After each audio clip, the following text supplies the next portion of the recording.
Hi everyone, in front of me I've got TCL Tab 10 and let me share with you how to turn off running apps on this device.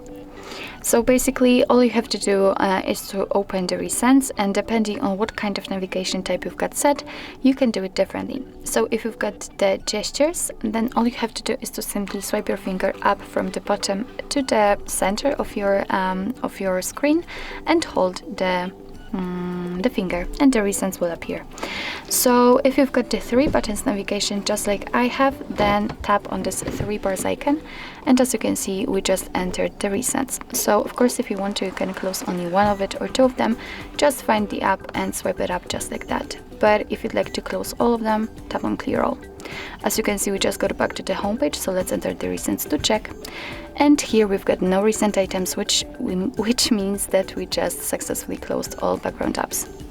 So actually that's all. This is how to turn off running apps in your TCL Tab 10. Thank you so much for watching. I hope that this video was helpful, and if it was, please hit the subscribe button and leave the thumbs up.